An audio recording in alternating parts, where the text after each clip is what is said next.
Malayalam big boss season 7 ലൈവിൽ ഇപ്പോൾ നടന്നുകൊണ്ടിരിക്കുന്ന മോർണിംഗ് ടാസ്ക് തന്നെയാണ്.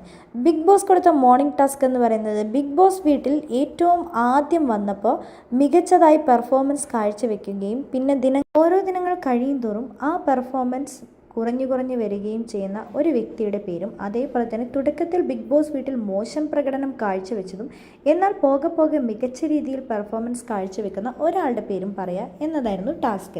നമ്മളുടെ അനുമോള് പറഞ്ഞത്, ബിഗ് ബോസ് വീട്ടിൽ വന്നപ്പോൾ എനിക്ക് ഏറ്റവും അധികം സ്ട്രോങ് ആയി ഒറ്റയ്ക്ക് നിന്ന് ഗെയിം കളിച്ചത് അനീഷേട്ടനാണെന്നാണ് എനിക്ക് തോന്നിയത്. അനീഷേട്ടൻ വന്നപ്പോൾ പറഞ്ഞു, ഫ്രണ്ട്സ് ഒന്നും വേണ്ട, ഞാനിവിടെ ഗ്രൂപ്പിസം കളിക്കില്ല, എപ്പോഴും സൈലൻ്റായി സ്ട്രോങ് ആയി നിന്ന് ഗെയിം കളിക്കുന്ന ഒരാളായിരുന്നു. ഇപ്പോൾ കുറച്ച് 25 ഡേയ്സ് കഴിഞ്ഞപ്പോൾ അനീഷേട്ടൻ വീക്കായി താഴേക്ക് പോകുന്നത് പോലെ എനിക്ക് തോന്നിയിട്ടുണ്ട്.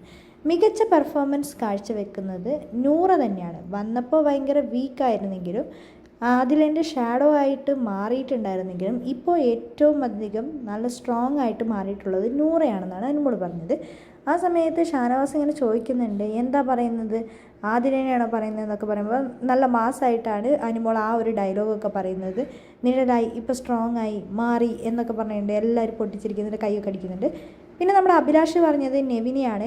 അതേപോലെ തന്നെ ഏറ്റവും മോശം പ്രകടനം കാഴ്ചവെച്ചിട്ട് സ്ട്രോങ് ആയി വരുന്നത് ബിന്നി. ഷാനവാസ് പറഞ്ഞത് ലക്ഷ്മീനെ നൂറേനെയാണ്. അനീഷ് പറഞ്ഞത് ആദിലേനെയും നൂറേനെയാണ്. നെവിൻ പറഞ്ഞത് അനുമോളെയും ബിന്നീനെയുമാണ്. അക്ബർ പറഞ്ഞത് നെവിനെയും സാബുമാനെയുമാണ്. ജിസേൽ പറഞ്ഞത് ഒനീലിനെയും നെവിനെയുമാണ്. ബിന്നി പറഞ്ഞത് അനുമോളെയും അതേപോലെ തന്നെ ഒനീലിനെയുമാണ്. ആര്യൻ പറഞ്ഞത് നെവിനെയും അനീഷിനെയുമാണ്. നെവിൻ പറഞ്ഞത് അഭിലാഷിനെയും അനുമോളെയുമാണ്. ആദില പറഞ്ഞത് അനീഷിനെയും നൂറേനെയുമാണ്. ലക്ഷ്മി പറഞ്ഞത് നെവിനെയും സാബുമാനെയുമാണ്.